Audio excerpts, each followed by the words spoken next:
നമ്മുടെ സംസ്ഥാനത്തെ ഉപതെരഞ്ഞെടുപ്പുകളുടെ ചരിത്രത്തിലെ തന്നെ ഏറ്റവും വാശിയേറിയ ഒരു പോരാട്ടം പാലക്കാടിന്റെ മണ്ണിൽ നടക്കുമ്പോൾ ആരാണ് ഒരിഞ്ച് മുന്നിൽ?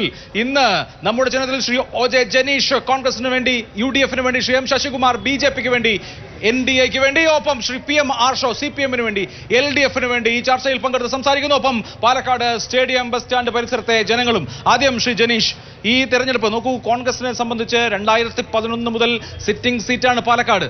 കഴിഞ്ഞ തവണ 3800 വോട്ടിന്റെ മാത്രം ഭൂരിപക്ഷത്തിന് BJP-യെ മറികടന്ന് നിങ്ങൾ 1ാം സ്ഥാനത്തെത്തിയ സീറ്റ്. നോക്കൂ, ഈ തെരഞ്ഞെടുപ്പിന്റെ ഈ ഘട്ടം എത്തുമ്പോഴേക്ക് ആർക്ക് വിജയമെന്ന് പ്രവചിക്കാൻ കഴിയാത്ത വിധത്തിൽ അത്യന്തം വാശിയേറിയ പോരാട്ടത്തിലേക്ക് കാര്യങ്ങൾ മാറിയോ? സന്ദീപ് വാര്യരുടെ വരവ് നിങ്ങളെ സംബന്ധിച്ച് നെഗറ്റീവ് ആകും എന്ന് സംശയിക്കുന്ന ചില നേതാക്കളെങ്കിലും ഉണ്ട്. അങ്ങനെ ഉണ്ടോ? ഈ തെരഞ്ഞെടുപ്പുമായി ബന്ധപ്പെട്ട് ഇപ്പോൾ അങ്ങ് സൂചിപ്പിച്ചതുപോലെ ഈ തെരഞ്ഞെടുപ്പ് ഏറ്റവും അവസാന ഘട്ടത്തിലേക്ക് അടുക്കുമ്പോൾ ആര് വിജയിക്കുമെന്നുള്ള ആശയക്കുഴപ്പം ഇവിടെ കോൺഗ്രസിനുമില്ല, പാലക്കാട്ടെ ജനങ്ങൾക്കുമില്ല.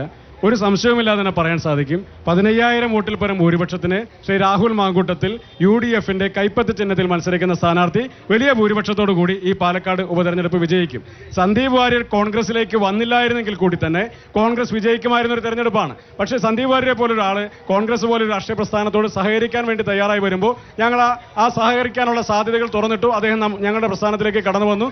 ഇന്നലെ മുതൽ അദ്ദേഹം കോൺഗ്രസിന്റെ പ്രവർത്തകനായി പ്രവർത്തിക്കാൻ വേണ്ടി തയ്യാറായി കടന്നു വരുന്നു എന്ന് പറയുമ്പോൾ BJP-യുടെ ക്യാമ്പുകൾ വലിയ അങ്കലാപ്പിലാണ്, അവർ വലിയ ആശങ്കയിലാണ്. ആ ആശങ്ക BJP-ക്കാരെക്കാൾ കൂടുതൽ പ്രകടിപ്പിക്കുന്നത് CPM ആണെന്നുള്ള വ്യത്യാസം മാത്രമാണ് മാധ്യമങ്ങളിലൂടെ കണ്ടുകൊണ്ടിരിക്കുമ്പോൾ നമുക്ക് കാണാൻ സാധിക്കുന്ന കാഴ്ച. ഈ തെരഞ്ഞെടുപ്പിനെ സംബന്ധിച്ച് ഞങ്ങൾക്ക് യാതൊരു ആശങ്കയുമില്ല. ഞങ്ങൾ ഈ സീറ്റ് നിലനിർത്തുക തന്നെ ചെയ്യും. വ്യക്തമായ ഭൂരിപക്ഷത്തോടു കൂടി ഈ തെരഞ്ഞെടുപ്പിൽ രാഹുൽ മാങ്കൂട്ടത്തിൽ വിജയിക്കും.